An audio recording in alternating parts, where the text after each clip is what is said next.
예, 오늘 말씀은 레위기 21장입니다. 레위기 21장 제사장이 지킬 규례입니다. 레위기 21장 제사장이 지킬 규례입니다. 제사장은 또 일반 백성들하고 좀 이렇게 더 이렇게 구별되고 더 엄격하게 하나님께서 이렇게 지킬 규례를 허락하시는 것을 보고 있습니다. 그래서 레위기 주제가 거룩이기 때문에 하나님 앞에 나아가고, 제사장은 하나님 앞에 나가서 성소에서 또 제사를 집례하고 또 백성들과 하나님 사이에서 중재해가는 그러한 신분에 있고 직분이기 때문에 일반 백성들보다도 더 이렇게 거룩해야 되고 더 구별돼야 되고 더 조심해야 된다는 거죠. 21장을 읽으면서 우리가 교훈받아야 되는 것은, 우리가 지금 베드로 사도가 얘기했던 것처럼 우리가 제사장 신분인 거예요. 왕같은 제사장이라고 그랬거든. 그렇기 때문에 우리가 어떻게 하나님 앞에 거룩해야 되고 어떻게 조심해야 되고 어떻게 분별해 가야 할지를 우리가 교훈 삼을 수 있는 것이고, 여기 또 대제사장도 나오는데 대제사장은 예수님인 거예요. 예수 그리스도가 대제사장인 거예요. 우리가 대제사장 신분이 아니에요. 근데 그 한국교회 우리 선배 목사님들 뭐 있을 때 훨씬 더 뭐 그런 경향들이 많았는데, 그 목사 직분을 가진 자가 대제사장으로 빙의한다고 그랬잖아요. 해가지고 목회에 집중하면서 가정을 소홀히 여겨가지고, 그래서 가정에 목사 자녀들이 뭐 엇나가고 또 이상하게 나가고 하는 경우들이 뭐 비일비재했어요. 많았어요. 그래서 그게 너무나 안타까워서 제발 좀 그런 얘기 하지 말아라. 그 성도들도 그렇고 직분 가진 자들도 그렇고, 네가 목사 아들인데 네가 목사 딸인데 이렇게 해가지고 그 자녀들이 정체성에 굉장히 혼란을 주게 만들고 굉장히 스트레스 받게 만들었어요. 그리고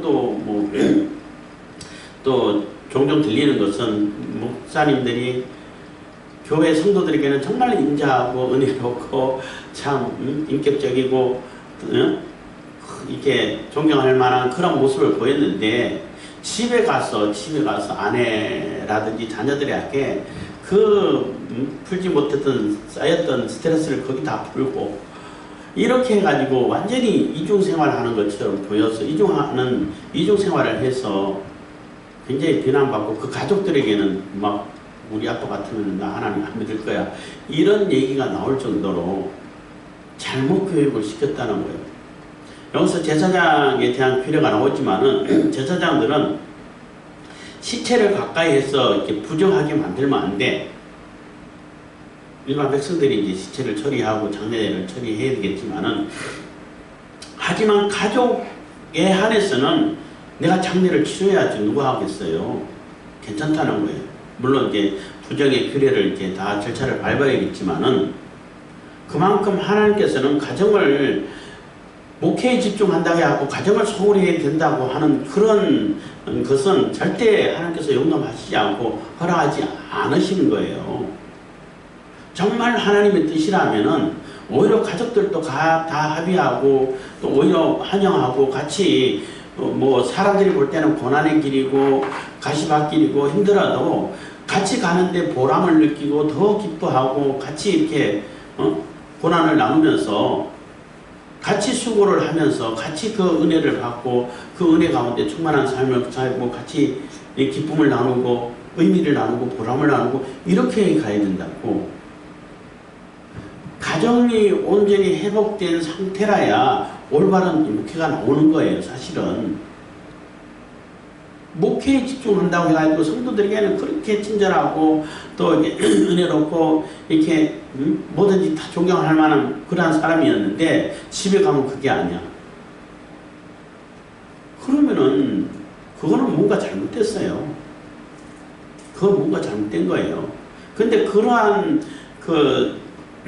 교육을, 그러한 인식을 심어왔기 때문에 교육이 잘못됐다고 제가 말씀드리는 것이고, 또 목사님 자녀들이 엇나가는 경우들이 많이 있죠. 지금도 이제 그 결과를 많이 보고 있다고 볼 수 있어요.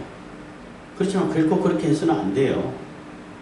잠깐 얘기하다 말았지만, 그래서 제가 뭐 교육전사로 있고 아이들을 맡아서 교육하고 가르치고 할 때도 제발 집사님들, 권사님들, 목사들인데 목사딸인데 이런 말 제발 좀 하지 말라고千신 부탁을 했어. 왜냐하면 저는 이렇게 아이들 가르치다 보니까 다 보이잖아요. 걔들이 어떻게 이중생활을 하는지를 다 본다고. 아빠 엄마가 볼 때, 목사님 볼 때는 정말로 조신하고 정말로 다 이렇게 규격에 맞는 그러한 생활을 하는 것처럼 보이다가 아빠가 안 보이면 지 맘대로 행동하는 걸 본단 말이에요, 제가.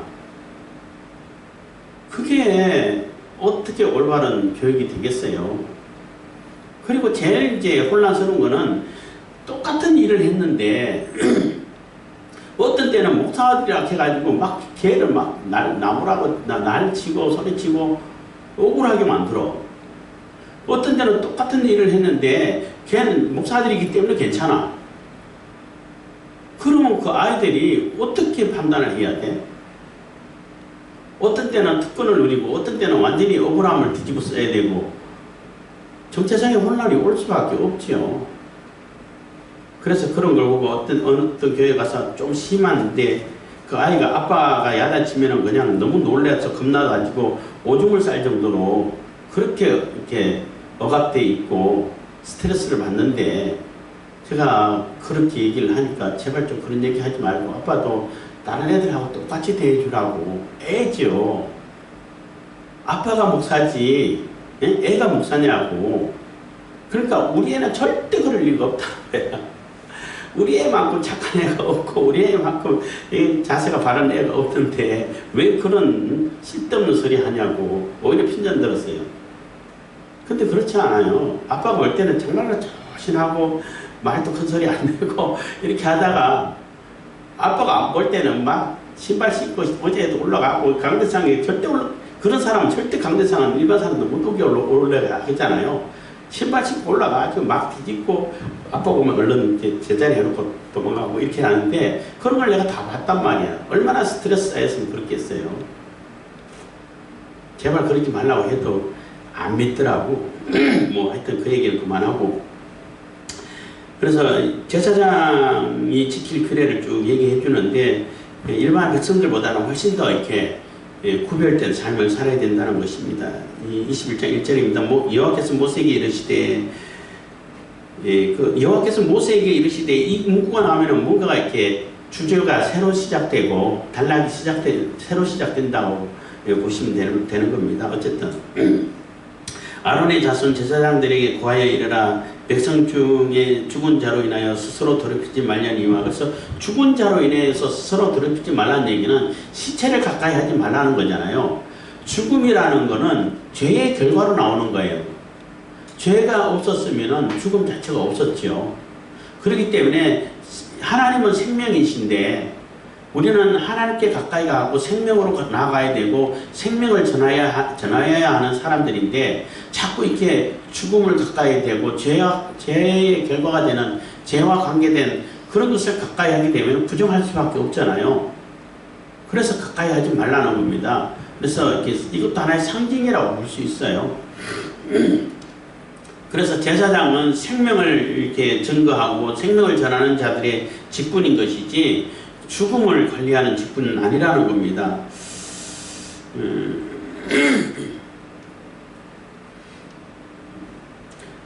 그래서 이렇게 시체를 가까이 하지 말아야 되는데 그럼 어떻게 하는 것이 유대인들이 이것도 이제 장로들의 유전이라고 볼 수 있는 거죠.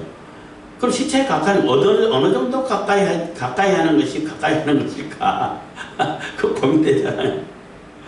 그냥 가까이 하지 않으면 되지. 만지지 않고 그러면 되는데 그것도 다 규정을 해놨어. 유대인들은 2m를 규정해놨어요. 2m 안에 들어가면은 가까이 한 거고 2m 밖에 있으면 괜찮다는 거예요. 하여튼 참 2절입니다. 고륙지친인 부모나 자녀나 형제나 출가하지 아니한 처녀인 신자매로 인하여는 몸을 더럽힐 수 있느니라. 그래서 고륙지친, 그러니까 부모라든지 자녀라든지 형제라든지 결혼하면은 이미 출가외인, 우리나라도 출가외인이라고 그러잖아요. 출가는 그 가정 소속이기 때문에 그 가정에서 이렇게 장례 절차를 잘 처리해 주기 때문에 굳이 내가 안 나서도 된다는 거예요. 뭐 그거 슬퍼하지 말라는 얘기가 아니고 가까이 가서 내가 시체를 만지고 내가 또 염을 한다든지 해서는 안 된다는 거죠. 그 가족에게 맡기라는 거죠. 그렇지만은 고륙지친인 부모라든지 형제라든지 뭐 출가하지 않은 처녀는 가정에 들어와 있으니까 그런 자들이 이렇게 상을 당했을 때는 내가 장례 절차를 치료해야 되는 거죠. 그래서 그런 가족에 한해서는 시체를 가까이 해도 괜찮다는 거예요. 이렇게 뭐 규범을, 그러니까 범위를 정해준 거죠. 그것처럼 절대 가정을 하나님께서 절대 소홀히 하지 않아요. 하나님이 일한다고 해가지고 내 가정을 소홀히 된다. 그거는 하나님을 모욕하는 거예요. 사실 좀 심하게 얘기한다면은 가정 자체도 하나님께서 주신 가정이고 가정에서 하는 일도 내가 하나님의 일인데 하나님의 일이에요. 가정에서 하는 일도 내 삶 자체가 하나님께 드려지는 삶을 살아야 되는데 교회랑 가정이랑 분리하게 된다면은 안 되죠. 그거는 결코 있을 수 있는 일이 아니라는 겁니다.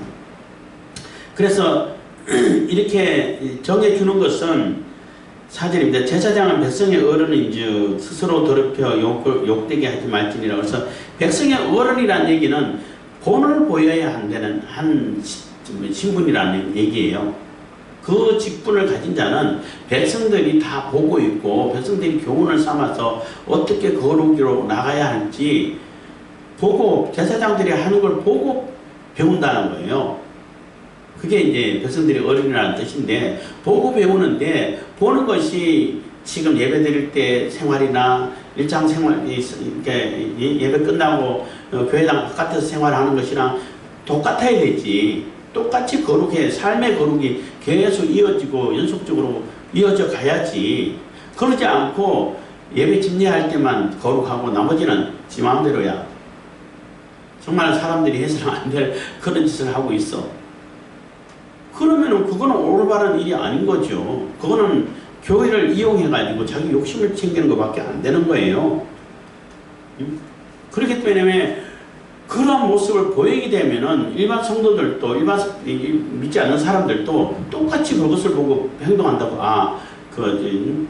교회 다니는 사람들은 저렇게 하면 되는 거야. 저렇게 해도 아무런 상관없는가 보다.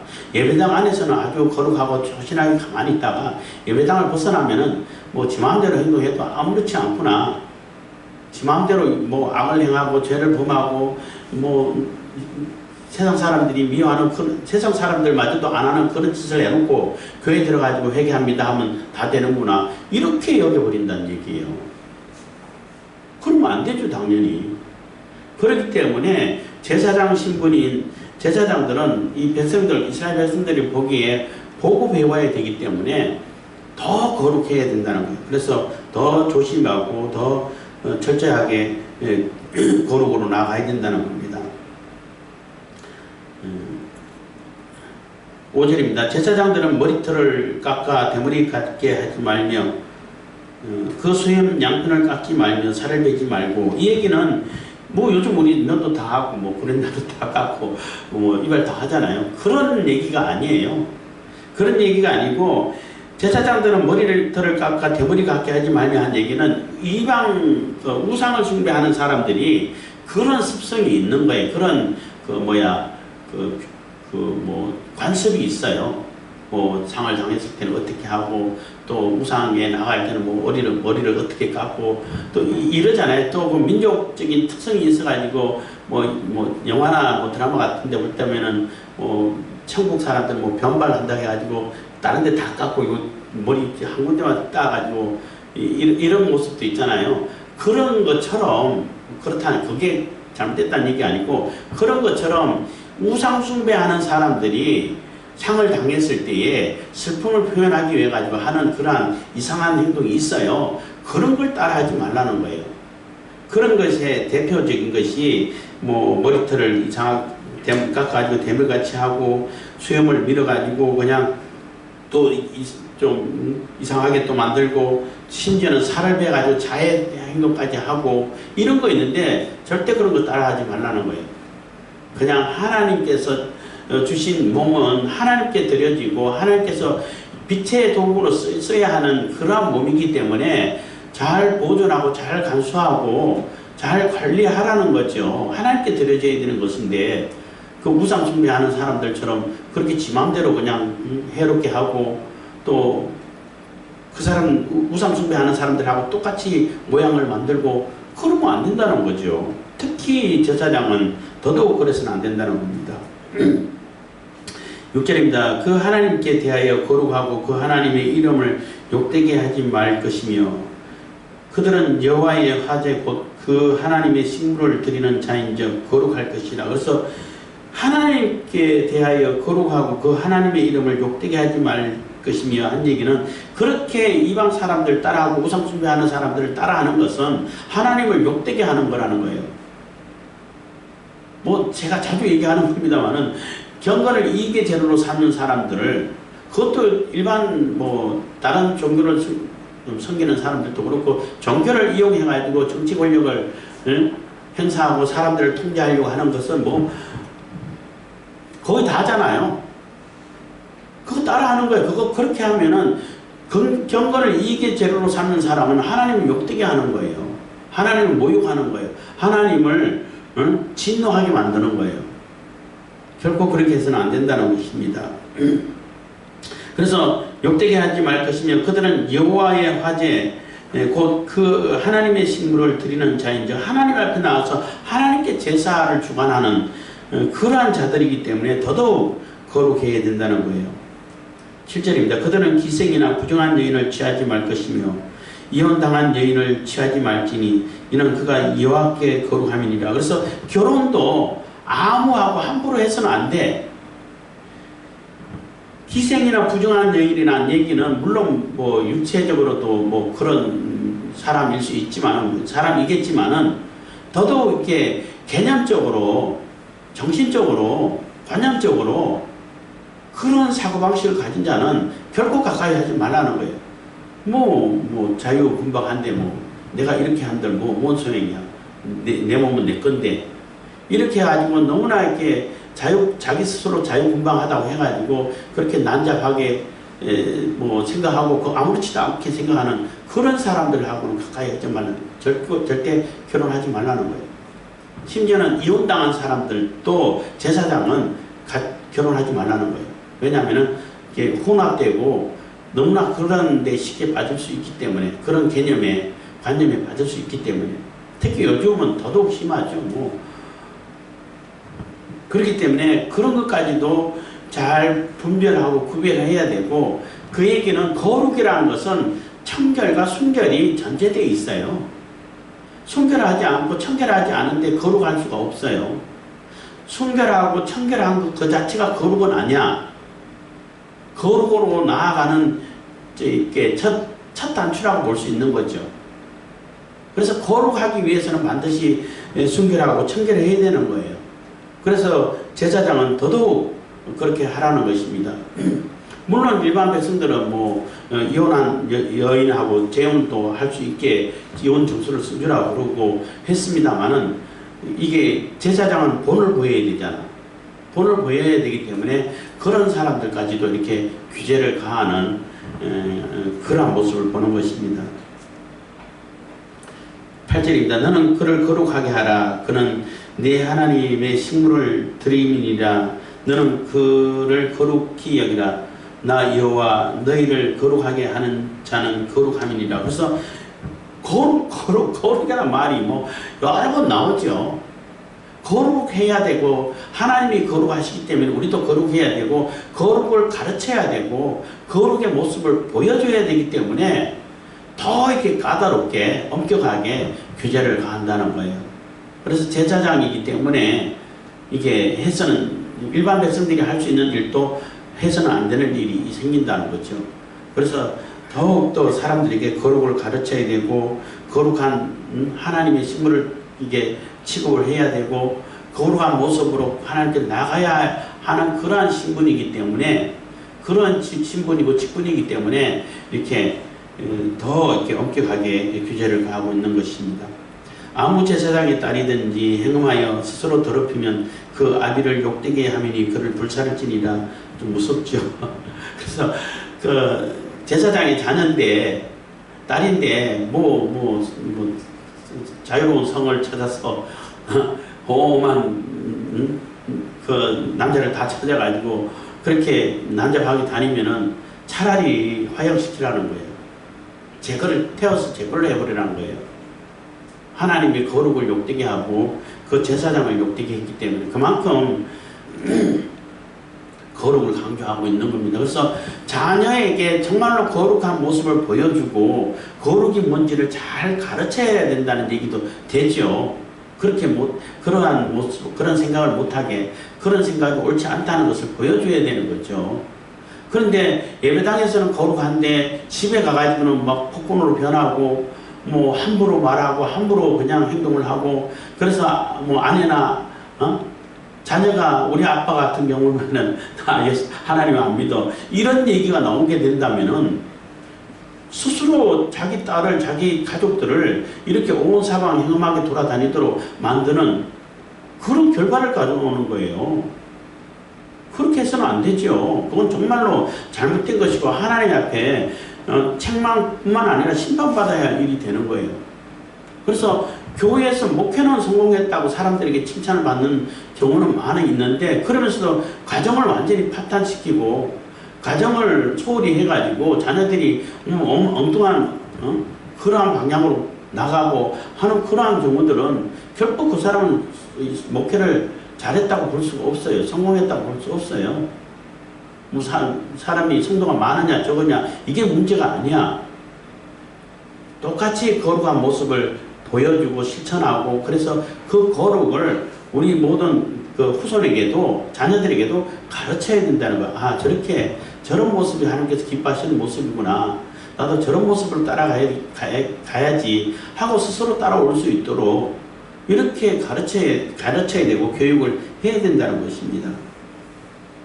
10절입니다. 자기 형제 중 관유로 부음을 받고 위임되어 예복을 입은 대제사장은 그 머리를 풀지 말며 그 옷을 찢지 말며 그래서 이제는 대제사장이야. 대제사장은 제사장보다 더 엄격해.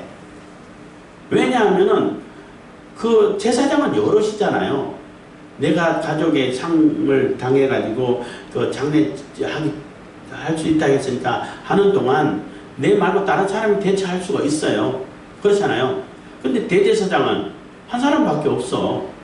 대제사장이 내가 사적인 일로 내가 또 이렇게 부모를 이렇게 장례해야 되기 때문에 자리를 비우게 되면은 이스라엘 전체가 그 하나님께 나아가고 하나님께 드려져야 할 제사가 공백이 생겨버려요.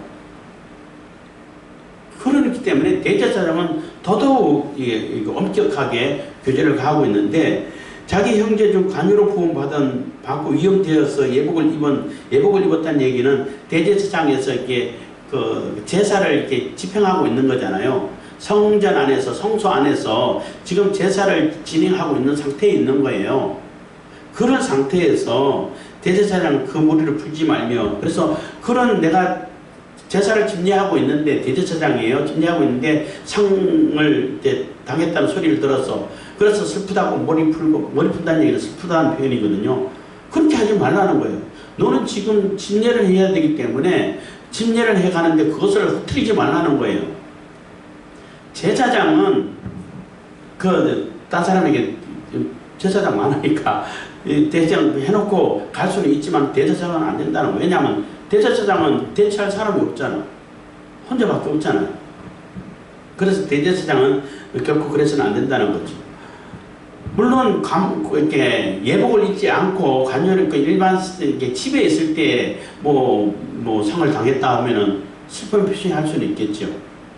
왜냐하면 하나님께 나아가는 그러한 제사를 드리는 관유가 아니기 때문에 관복이 아니기 때문에 관복이 아니라 예복이 아니기 때문에 표현을 할 수는 있겠지만은 예복을 입었다면은 거기에 집중해야 되지 다른 데 집중해서는 안 된다는 거예요. 그래서 이런 이렇게 말씀을 이렇게 그 근거로 목사가 대제사장이야 이렇게 빙의를 해서 목사 대제사장 아니에요. 대제사장은 예수님이야. 그런데 대제사장의 가정을 가지고 계속 그 이어져 가야 되기 때문에 그 대제사장을 계속 세습을 해서 이어져 가야 되기 때문에 언제까지? 예수님 오실 때까지 이어져 가야 되기 때문에 가정을 이루고 있어야 되고 자녀를 낳아야 되는 거예요. 그때까지는 계속 이어져 가야 되기 때문에 가정에 대한 얘기가 나오는데 예수님은 가정을 이루지 않았잖아요. 예수님께서 우리 죄를 대속하시고 부활하셔서 승천하셨잖아요. 가정을 이루고 뭐 가정을 돌아봐야 된다든지 이런 거 없잖아. 그렇기 때문에 대제사장은 예수님을 상징하는 것이지 우리가 제사장 신분까지는 왔는데 우리는 왕같은 제사장이라고 했으니까 우리가 대제사장 아니에요. 목사는 대제사장이 아니야. 목사도 다 제사장이야. 성도도 제사장이고 장로도 제사장이고 목사도 제사장이에요. 제가 늘 얘기하는 거 있잖아요. 모든 성도도 일반 평신도도 성도고 집사도 성도고 장로도 성도고 목사도 성도예요. 성도라는 그 신분에 직분이 다른 거라고. 처음에 몇십 년 됐습니다만 처음에 이런 얘기했다가 엄청 욕먹었어요. 어떻게 평신도하고 목사하고 같으냐고. 안 같으면 뭐가 달라요? 어떻게 같냐고 막 이렇게 야단을 들었는데 성도라고 했더니 어떻게 목사가 성도냐고. 그럼 목사 성도가 아니면 뭔데요? 목사지. 목사는 직분이고요. 뭐 그렇게 이렇게 한 것이 옛날에 한 것이 생각나는데 어쨌든 다 같은 성도인데 직분이 하는 역할이 다른 거예요. 직분이 다른 거란 말이에요. 똑같이 지금 예수 그리스도 안에 있는 우리는 모두가 제사장 신분이야. 같은 신분이고 하는 이제 맡은 역할이 다를 뿐인 거예요. 그거를 꼭 기억하셔야 돼. 대제사장은 예수님을 상징하는 거예요. 예수 그리스도를 상징하는 겁니다. 어떤 시체든지 가까이 말지니 부모로 인하여도 더러워지게 말며. 그래서 대제사장은 부모가 더러워하셔도 상을 당해도 그게 장례에 참여하면 안 돼. 그러니까 시체를 가까이 하면 안 돼. 장례에 참여 뭐 조금 떨어져서 하면 되니까. 시체를 가까이 하고 염한다든지 그것을 어떻게 처리한다든지 할 때 같이 해서는 안 된다는 거예요. 그래서 더 엄격하죠. 12절 성소에서 나오지 말며 하나님의 성소를 더럽히지 말라. 이는 하나님의 위임한 관유가 그 위에 있음이니라. 나는 여호와니라. 그래서 성소에서 나오지 말라는 얘기는 지금 공식적으로 제사를 집행하고 있는 상태를 얘기하는 거예요. 대제사장이라고 계속 뭐 1년 365일 성소 안에서 있는 거 아니에요. 제사를 집행하는 그 시간 동안만 있는 거죠. 특히 이제 대속죄일에는 뭐 대제사장 없으면 절대 안 되죠. 그리고 이 향을 피우고 하는 것도 대제사장이 해야 되기 때문에 그래서 성소에서 하나님의 그 제사를 뭐 이렇게 집행하고 있는 가운데 집례하고 있는 가운데 그때에 성소에서 내가 뭐 부모가 돌아가셨다든지 사적인 이유로 인해 가지고 그것을 핑계쳐 놓고 나오지 말라는 거예요. 그래서 그렇게 나오는 것은 성소를 더럽히는 것이고 하나님을 모욕하는 것이 되는 겁니다. 위임한 관유가 그 위에 있음이니라. 나는 여호와니라. 13절 그는 처녀를 취하여 아내를 삼을지니. 대제사장이니까 더더욱 더 엄격하겠죠. 제사장하고 똑같습니다. 과부나 이혼된 여인이나 더러운 여인이나 기생을 취하지 말고 자기 백성 중 처녀를 취하여 아내를 삼아 그 자손으로 백성 중에서 더럽히지 말지니 나는 그를 거룩하게 하는 여호와임이니라. 그래서 대제사장은 더더욱 더 엄격하다는 것입니다.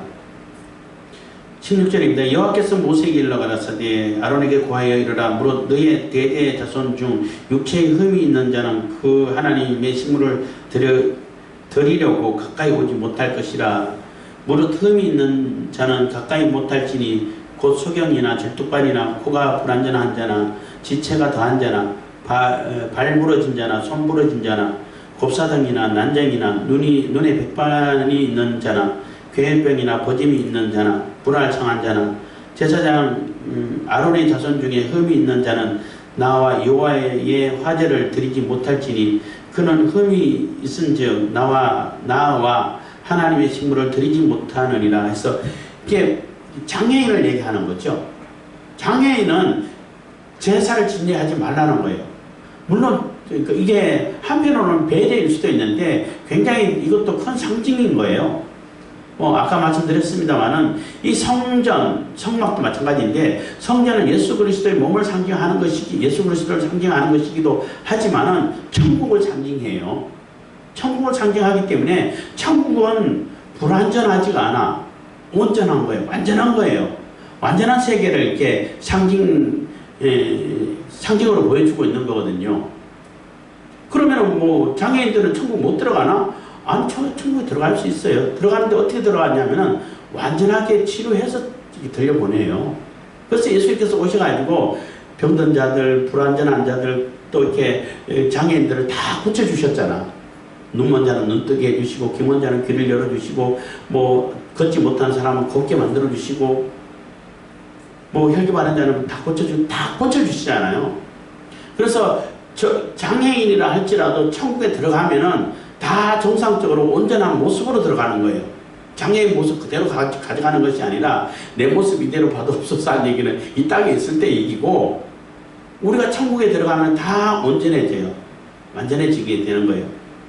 그러한 상징이 있는 것이고, 그러한 의미가 깊이 들어있는 것이고, 또 한 가지는 장애인들이 집례를 하면 얼마나 불편하고 힘들겠어요. 그리고 제대로 하지도 못하고 쏟을 위험도 있고 오히려 배려를 해주는 거죠. 너희들은 그건 하지 마. 대신에 그 성물을 먹을 수는 있어. 가족이니까. 제사장 가족에서 태어났기 때문에. 그래서 굉장한 배려를 해주고 있다라고 또 볼 수도 있는 거예요. 뭐 첫째 의미는 아까 제가 말씀드렸던 것처럼 천국을 상징하기 때문에 순전해야 되고 온전해져야 되고 완전한 모습을 보여야 되는 것이기 때문에 흠 있는 자는 절대 안 되는 것이고, 두 번째는 그 장애인들을 배려해 주는 거죠. 그런 거는 안 해도 되니까 먹는 것만 잘 먹어도 돼 하는 얘기가 되는 거예요.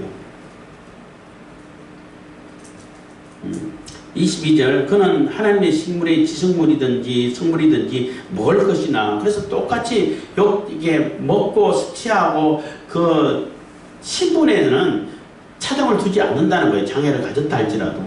똑같이 뭐 제사장 가정에서 태어났기 때문에 제사장의 일원이기 때문에 똑같이 성물, 그러니까 성전에서 성막에서 나온 그러한 제사장 몫이 있잖아요. 그 몫에 대한 그 식물을 다 먹을 수 있다는 거예요. 다 먹을 수 있고 먹는 데는 이렇게 제한이 없다는 겁니다. 23절, 장 안에 들어가지 못할 것. 이 장은 여기 성막을 얘기하는 겁니다. 성전, 성소를 얘기하는 거예요. 성막들도 뭐 마찬가지겠지만 들어가지 못할 것이요 단에 가까이 못할지니. 그러니까 성소 안에 못 들어가고 성소 안에 있는 그 뭐 이렇게 분향단이라든지 이런 데 들어갈 수 없다는 겁니다. 이는 그가 흠이 있음이니라. 이와 같이 그가 나의 성소를 더럽히지 못할 것은 나는 그들을 거룩하게 하는 여호와이니라. 그래서 그들이 불완전한 모습으로, 불구의 모습으로 성소에 들어가지고 하나님께 나간다고 뭐 비틀비틀 하면서 흐트러지는 모습은 하나님의 거룩함을 훼손하는 거라는 거예요. 네가 성소에 들어올 거면은 완전한 모습을 갖춰가지고 치료를 받고 들어오라는 거죠. 그래서 그 날때부터 안전병이 된 그러한 그 불구자가, 그 장애인이 성전 앞에서 구걸하고 있을 때에 베드로가 내게 뭐 응답하면 내게 없지만은 돈 없어 나는 내게 있는 거 예수 그리스도의 이름에 능력이 있어. 그래서 예수 그리스도의 이름으로 일어나 걸으라 하고 했을 때 걔가 일어나서 걷고 뛰고 그러면서 성전에 들어가잖아요. 그러니까 불구일 때는 성전에 못 들어가. 근데 불구가 다 회복됐어. 이제 정상으로 됐어. 그럼 성전에 들어갈 수 있는 거예요. 그것처럼 천국에는 불완전한 자가 없어요. 장애인이 없어요. 장애인도 다 고쳐서 들어가는 거예요. 장애인이 못 들어가는 게 아니라 이 땅에 있을 때는 장애인이었지만은 천국에 들어갈 때는 그 장애가 다 치료하고 정상으로 고침 받아가지고 온전한 모습으로 들어가게 되는 거예요.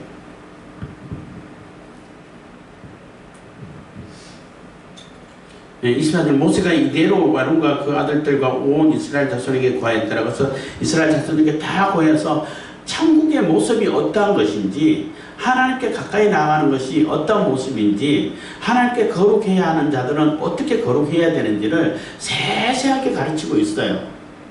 근데 이제 일반 이렇게 이스라엘 백성들은 조금 더 이렇게 그 규제가 좀 덜하고, 제사장은 조금 더 규제가 엄격하고, 대제사장은 더 엄격하고, 이렇게 해서 하나님께도 더 가까이 가고 하나님 앞에 우리가 나아가는 데 있어 가지고는 어떻게 거룩해야 되는지를 보여주는 것이고, 그리고 최종적으로 하나님 나라, 천국, 하나님이 우리와 함께 하시는 임마누엘의 세계는 완전한 세계라는 거예요. 거기는 불완전한 것이 없어.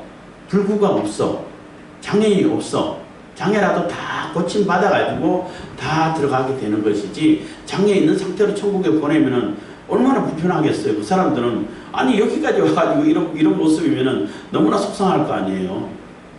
그렇지만 천국에는 그런 모습이 없어요. 다 고쳐주셔. 안 들여보낸다는 얘기가 아니라 다 고치셔가지고 완전하고 가장 아름답고 가장 화려하고 가장 예쁜 상태로, 가장 멋있는 상태로 그렇게 천국에 들여보내주신다고. 그러니까 얼마나 감사하고 감격해요. 기도하겠습니다. 사랑해 주님 감사합니다. 이 시간에 은혜와 복 베푸심 감사드립니다.